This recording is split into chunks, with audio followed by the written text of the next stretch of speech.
Então, os olhos fechados, inspirando bem profundo. Solta o ar bem devagar. Ao expirar, permita o seu corpo tomar o assento.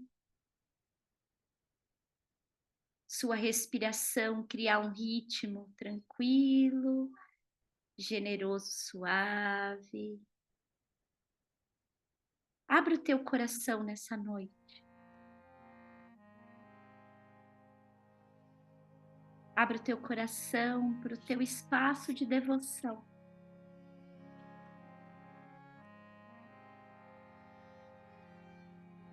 Permitindo nesse instante fazer as suas conexões. Eleva o teu coração, a luz do teu coração, para acender o templo de tua consciência, abrindo o véu da ilusão e adentrando a luz de toda a vida.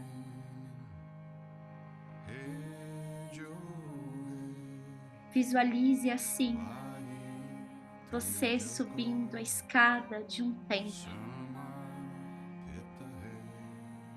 Vai subindo bem devagar. E quando você vai subindo, você vai sentindo ser tomada por uma emoção. Um lugar de unidade. Um lugar que te convida ao silêncio.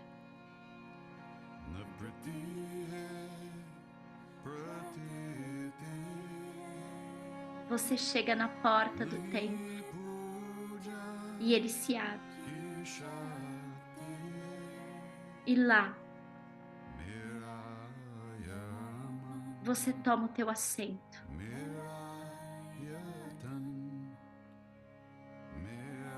E você fecha os olhos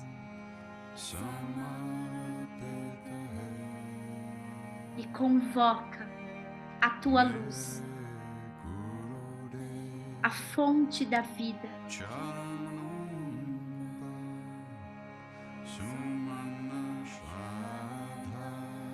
E todos estão saudando, junto com você, a vitória da Mãe do Universo. Num lindo arate. Adorações àquela que dá a verdadeira felicidade às pessoas. Aquela que dá coisas boas.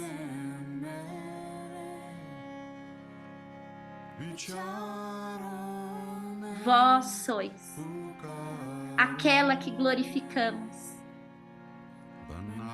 em todas as escrituras. Adoramos e nos prostramos. Você é aquela que destrói a nossa tristeza, invade o nosso coração de ternura e amor. Você é aquela que derrama o néctar do amor, ó doadora do amor incondicional. Nos prostramos aos teus pés com graça e felicidade, porque vós sois aquela que doa a sublime essência da vida a cada uma de nós. Ó voz que dissolve a mente, ó grande Devi, abrimos o nosso coração para que você possa residir nele. Abrimos a nossa mente para que você possa residir nela.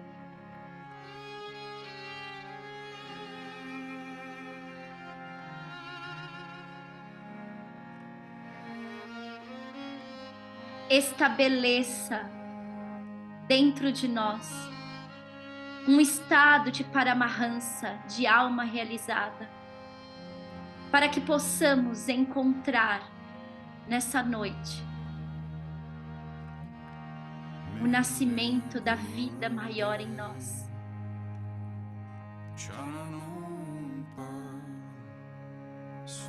Ó voz que é adorada por todos os deuses, a ti honramos nessa noite, a escolhida. a amada, a amparada. Tu que gera vida, devolva a claridade em nossos olhos, para que possamos seguir o teu caminho.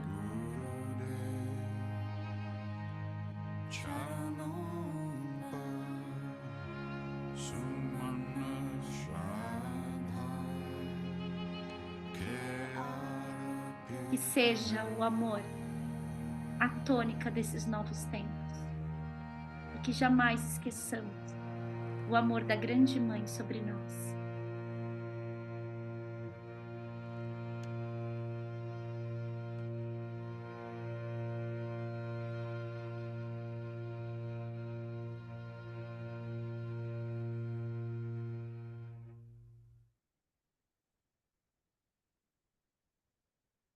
Inspira profundo. Solte o ar devagar. Quero começar com um texto, antes de pegar o livro, tá?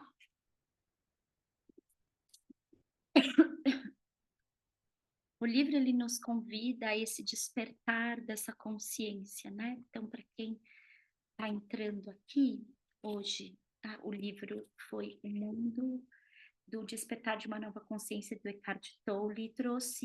Falei bastante dele no nosso encontro passado, então quis trazer um texto de Ramana Maharishi. Quem sou eu? Vamos lá. Eu tenho um corpo, mas eu não sou o meu corpo. Eu posso ver e sentir o meu corpo, e o que pode ser visto não é o verdadeiro vidente. Meu corpo pode estar cansado ou excitado. Meu corpo pode estar doente ou saudável.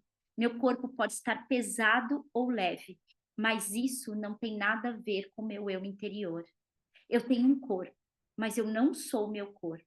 Eu tenho desejos, mas eu não sou meus desejos. Desejos vão e vêm. Os desejos flutuam através da minha percepção, mas eles não afetam o meu eu interior. Eu tenho desejos, mas não sou os desejos. Eu tenho emoções, mas não sou minhas emoções.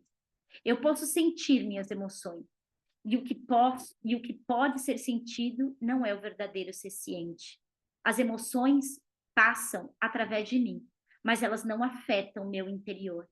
Eu tenho emoções, mas eu não sou minhas emoções. Eu tenho pensamentos, mas eu também não sou os meus pensamentos. Eu posso conhecer e intuir meus pensamentos.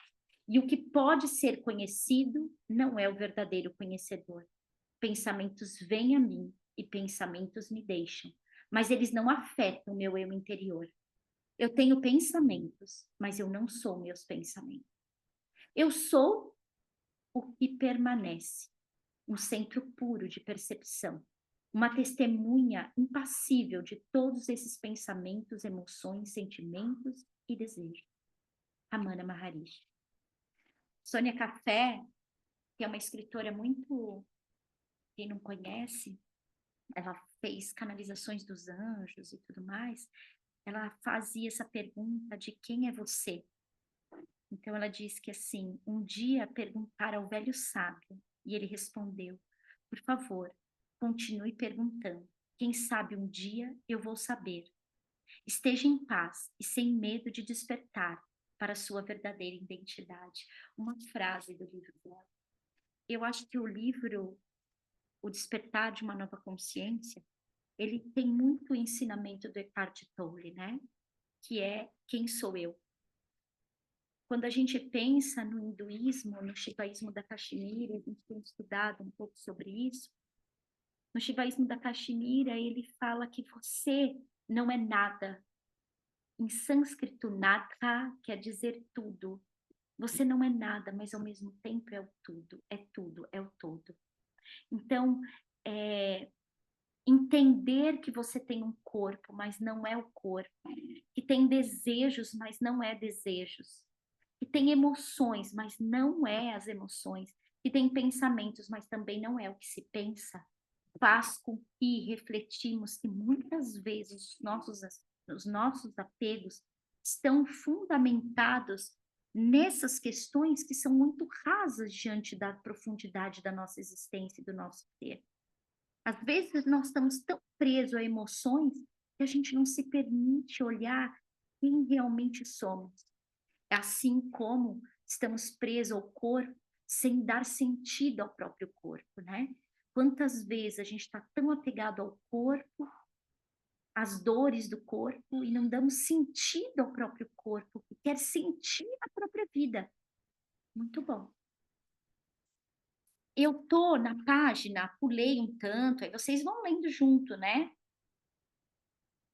E eu vim para a página 26, que diz assim: o que está surgindo agora não é um sistema inédito de crenças, não é uma religião diferente, não é uma ideologia espiritual, nem uma mitologia.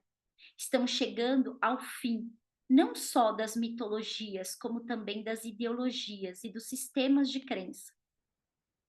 A mudança é mais profunda do que o conteúdo da nossa mente e do que nossos pensamentos. Na verdade, na essência da nova consciência, esta está a transcendência do pensamento. Na verdade, na essência da nova consciência está a transcendência do pensamento. A recém-descoberta da capacidade de nos levarmos ao pensamento, de compreendermos uma dimensão dentro de nós que é infinitamente mais vasta do que ele. Já não extraímos mais identidade, o sentimento de quem somos, do fluxo incessante do pensamento, que na antiga consciência consideramos ser nós. E para um indivíduo é uma libertação saber que ele não é aquela voz dentro da cabeça, que ele é. Quem é ele então? É aquele que compreende isso, a consciência que é anterior ao pensamento, ao espaço, e que este, ou a emoção, ou a percepção sensorial acontece. Vou dar uma pausa aqui.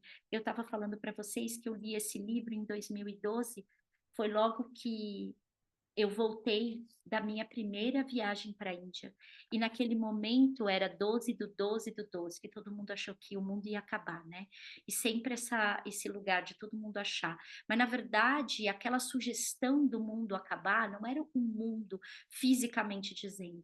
É que naquele momento todos nós sabíamos que a partir de 2012 exatamente o modelo de mitologia, ideologia e crenças iriam cair. A gente não pensou que iria passar por tudo isso até chegar aqui onde nós estamos, mas a gente sabe que essa construção do novo mundo precisa haver ruínas, precisa haver uma queda. Ninguém constrói uma casa nova em cima de um terreno onde já tem construção. Alguma coisa tem que ruir para que a gente possa ajustar. Nós somos o povo que será lembrado. Nós seremos o povo que será lembrado por aquele que destruiu a ruína que já não cabia mais. É difícil estar nesse momento planetário, mas é um momento importante do mundo. A gente não pode sucumbir ao desejo, à emoção, ao pensamento e ao corpo, sem ter a base de uma consciência da grande Devi, a grande mãe, a criadora e a geradora da vida. E você pode dizer que é pai, para mim também está tudo bem, não importa onde você vá com isso.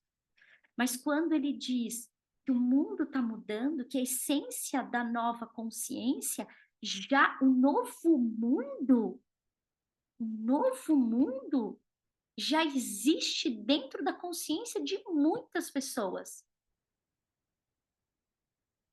A gente precisa crer nisso.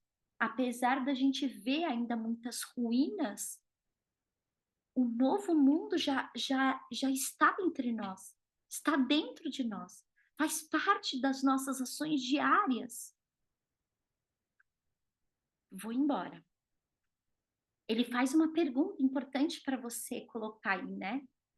E para o indivíduo é uma libertação saber que ele não é aquela voz dentro da cabeça. Quem ele é então? Você sabe, eu estava dizendo isso há 2 minutos atrás, mais precisamente 10 minutos atrás, para o grupo de terapia, dizendo o seguinte, que quando eu fiz a aula do Cacaverá, ele trouxe uma cartografia de consciência que para mim é um primor. E eu não vou aprofundar nela, mas ele traz 3 princípios da cartografia de consciência da vida indígena. A primeira ele diz, nós nascemos do Pai Céu. Depois ele diz, e depois nós nascemos do namoro da natureza. Não é precioso demais? E terceiro, nós nascemos do pai e da mãe. Em terceiro lugar. Só que quando a gente está apegado aos pensamentos, às emoções, aos desejos e ao corpo, nós estamos apegados em todas as crenças, as mitologias e as ideologias daquilo que recebemos quando nascemos. Todas as nossas dores físicas, emocionais, fazem parte desse sistema. Enquanto eu estiver apegado no pensamento, na emoção, no desejo, no corpo, eu não tenho saída de entender o namoro. Que namoro sou eu de natureza? Então, ele dizia que quando isso compõe a característica alquímica, se eu posso dizer assim, o namoro da natureza, porque é daí que nasce o nome. Ele diz: esse aqui é o rio com a cobra, esse aqui é o pássaro com essa árvore. E esse namoro é que constitui o indivíduo, mas porque esse pássaro e essa árvore fazem parte da estrutura da psique desse ser, porque assim é.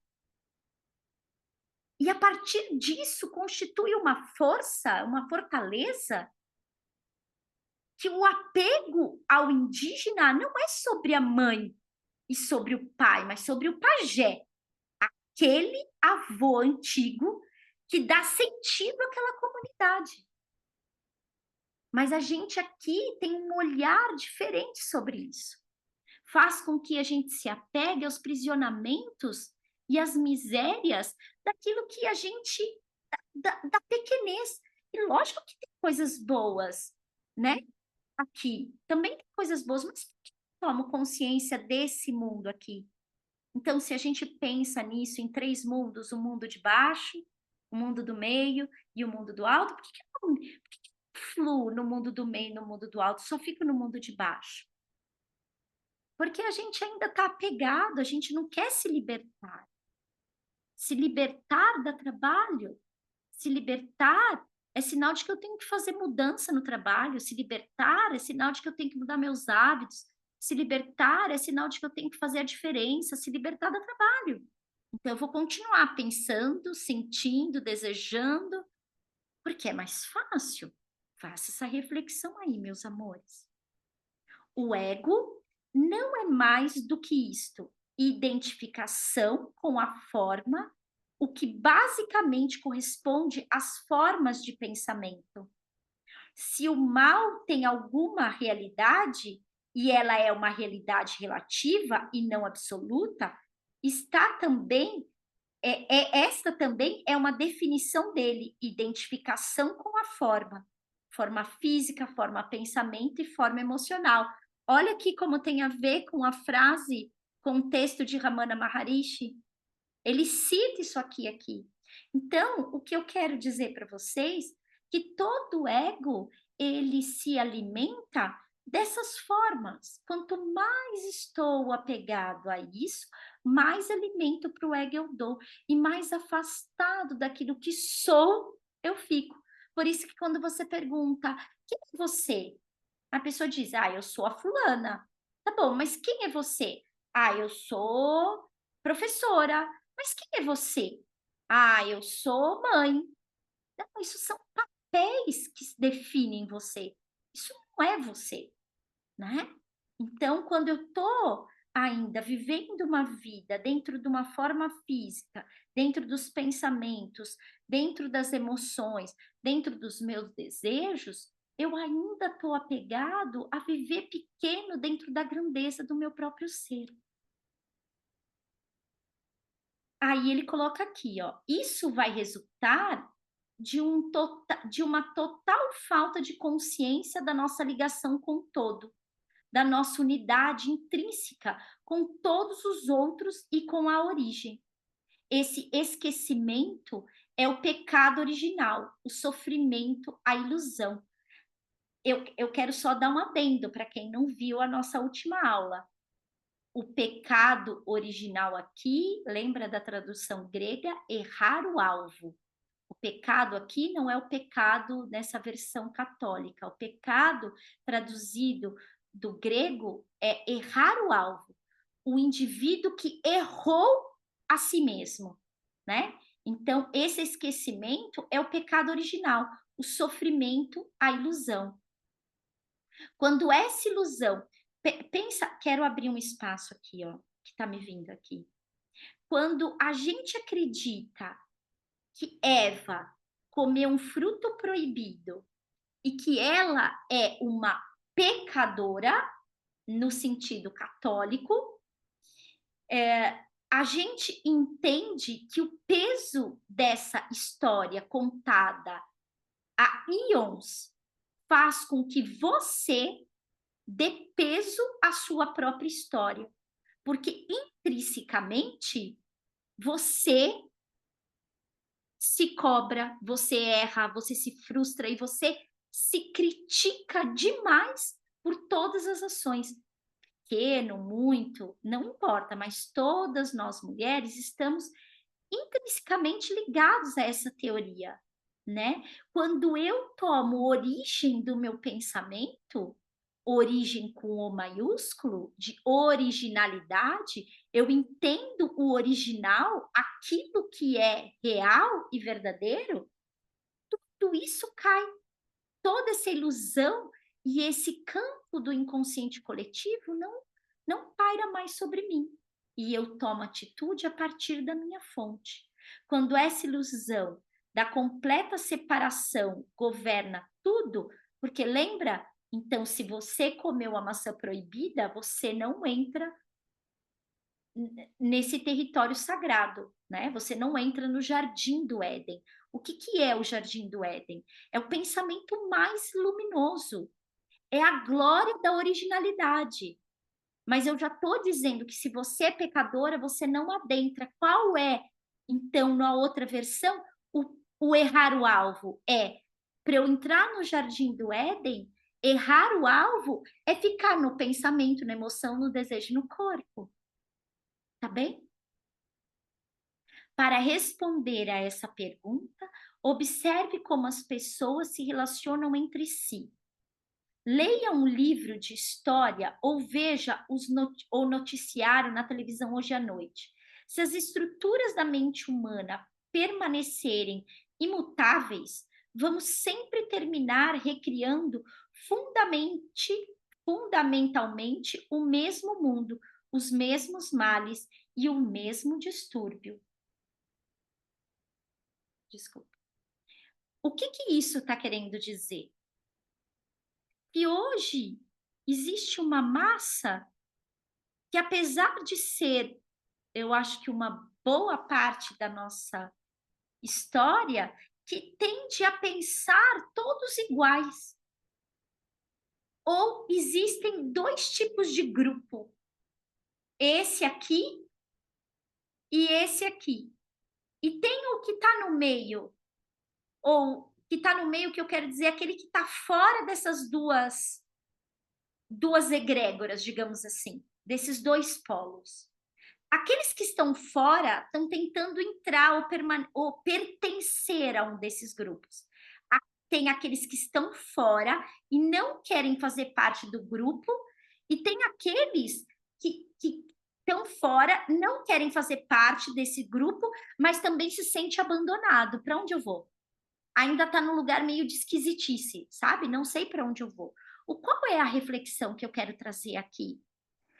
Mudar a forma de pensar requer que você saia dessa caixa da normose, que você entenda que você vai ser diferente Você vai diferenciar das pessoas das quais você provavelmente convive. E que isso não é ruim. Só que a gente precisa entender que se eu estou apegado ao terceiro campo de consciência, que é o campo do DNA do pai e da mãe, eu vou querer pertencer a alguma coisa. Percebe? E se eu tiver que pertencer a algum lugar, ele não vai ser no céu. E não vai ser na natureza, vai ser em qualquer grupo ideológico que pensa como eu, que age como eu, que faz as mesmas coisas que é para eu não ter trabalho. Será que faz sentido aí? Não sei se essa costura foi boa. Faz sentido, Aline? Tô indo bem?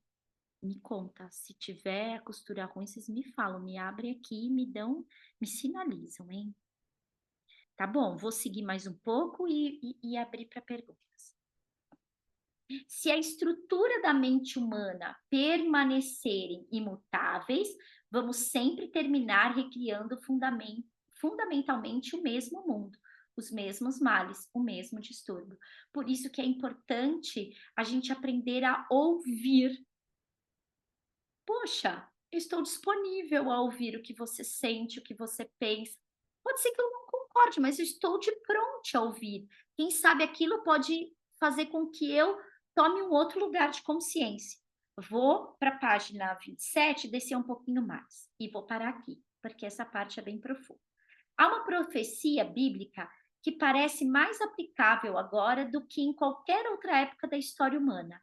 Ela aparece tanto no Antigo quanto no Novo Testamento e fala do colapso da ordem mundial existente e do surgimento de um novo céu e de uma nova terra. Precisamos entender que o céu mencionado neste contexto não é um local, e sim o reino interior da consciência.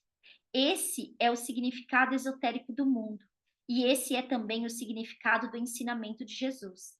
A Terra, por outro lado, é a manifestação externa da forma, que é sempre um reflexo do interior. A consciência humana coletiva e a vida no nosso planeta estão intrinsecamente interligadas. Um novo céu e o surgimento de um estado transformado de consciência humana, enquanto uma nova Terra é o reflexo do reino físico. A vida humana e a consciência humana estão ligados de modo inerente à vida no planeta. Por isso, à medida que a consciência antiga se dissolve, tendem a ocorrer manifestações naturais de sincronismo geográficos e climáticos de muitas partes do globo, algumas das quais temos testemunhado. O que ele está dizendo, olha que profundo, se é que eu consigo alcançar tudo isso, né? Do pouco que me cabe, olha que lindo, que a nova Terra, esse colapso é o colapso que a gente está vendo, né? Quando há um momento planetário, e já houve um momento planetário, se a gente pegar na história do nosso mundo, momentos em que teve muita guerra, muita opressão, o surgimento da vida depois disso é um surgimento de muita unidade entre os povos. Eu disse para vocês há um tempo lá atrás, um pouco antes da pandemia, que a gente estava falando numa aula e eu disse assim, que a importância dessa transição dos povos de um lugar para o outro, né? De vir de um país e morar em outro, daqui para lá, de lá para cá. Porque isso é a consequência de uma nova terra. Porque há de chegar um momento planetário em que nós vamos falar que existe um único território, vai ser uma única língua e vamos poder transitar por todos os lugares. Não vamos estar aqui para ver isso, mas nós estamos aqui para já começar a co-criar isso aqui. Porque quando eu deixo. Olha que profundo que chega. É importante que a gente desconstrua ou quebre, destrua, né? Na verdade, destrua o nosso próprio muro de Berlim interior. Porque a gente faz ainda muita castração em relação daquilo é bom, aquilo é ruim, aquilo é certo, aquilo é errado. E a gente tem falado muito que Deus não tem um antônimo, né? Porque se eu fico nesse lugar, isso certo, isso errado, isso eu quero, isso eu não quero. Se eu fico muito nessa mente, eu não crio possibilidade de desconstruir barreiras importantes para viver uma nova forma de pensar, né? Então, o surgimento desse novo céu é o surgimento dessa nova consciência dentro de nós, que está longe do julgamento, está longe das críticas. Esse novo céu sobre nós vai dar um novo corpo humano. A gente hoje sabe que a hélice do DNA de muitos bebês não é mais a mesma que a nossa. Estão vindo com outro tipo de sistema. Gente, não vamos pensar muito longe. Os nossos avós, quando nasciam, na minha tela está a Cris, que é médica, vai me dizer isso com mais precisão, mas os nossos avós nasciam, demorava quanto tempo para abrir os olhos? Né? Hoje a criança nasce já olhando tudo, daqui a pouco a nossa forma física, que a gente reconhece como ser humano, não será essa forma. Até porque o clima vai fazer com que a nossa pele se transforme numa outra pele. Pode perceber, não sei se vocês percebem isso, mas a pele que uma adolescente tinha há 20 anos atrás, hoje a gente vivendo a mesma época, eu com 20 anos e a pessoa com 20, já não é mais, a nossa pele tem outro tipo de resistência que ali não tinha. E isso vai acontecendo. Então, essa mudança da mente é a mudança do próprio planeta Terra, que significa o nosso corpo estruturado numa nova consciência. Eu acho que eu vou dar uma pausa aqui. Ô, Lu, eu Eu. tive. Então, com os olhos fechados, inspirando bem profundo, soltando o ar devagar.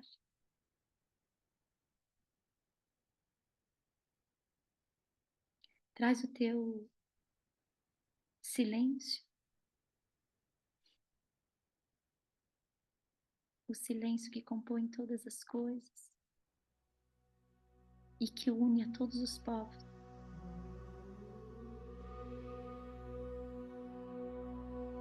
E no silêncio do Om, que é o som da criação,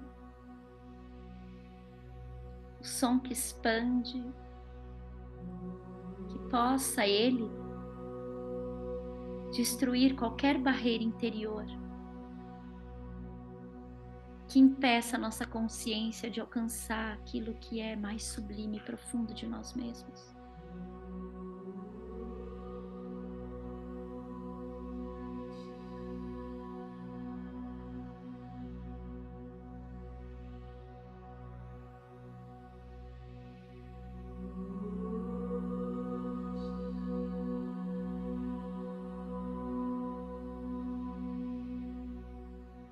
Pedimos as bênçãos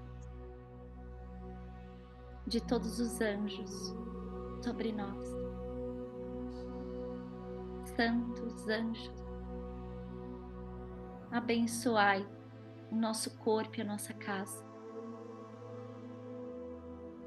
Que a luz do raio azul desça sobre nós, a chama da fé e da ação. O anjo o arcanjo Miguel sobre nós. Que o raio branco desça sobre nós. Vinde, arcanjo Gabriel, o anjo da pureza e da ascensão. Que o raio dourado desça sobre nós, arcanjo Samael, o raio dourado da iluminação e da elevação. Que o raio verde desça sobre nós, arcanjo Rafael, da abundância, da verdade e da cura. Desça sobre nós o raio violeta, arcanjo Zadequiel, o raio da transmutação, da purificação e da magnetização. Desça sobre nós o raio rosa, arcanjo Anael, do amor incondicional, da adoração e da beleza. Desça sobre nós o raio rubi, arcanjo Uriel, o raio da cooperação, da devoção, do serviço à humanidade. Que todos esses raios possam fluir em nós, criando uma estrutura de luz para que consigamos caminhar com consciência e esperança nesse mundo vindouro que começa dentro de nós. Do ponto de luz da mente de Deus, que flua a luz da mente dos homens e que a luz desça à terra. Do ponto de amor no coração de Deus, que flua amor ao coração dos homens e que Cristo retorne à terra. Do centro onde a vontade de Deus é conhecida, que o propósito guia as pequenas vontades dos homens, o propósito que os mestres conhecem e servem. Do centro que chamamos raça dos homens, que se realize o plano de amor e luz e feche a porta onde se encontra o mal. Que a luz, o amor e o poder restabeleçam um plano divino sobre a terra hoje e por toda a eternidade. Que assim seja, assim é. Namastê, arroz, saravá. Ótima noite a todos vocês. Beijo grande.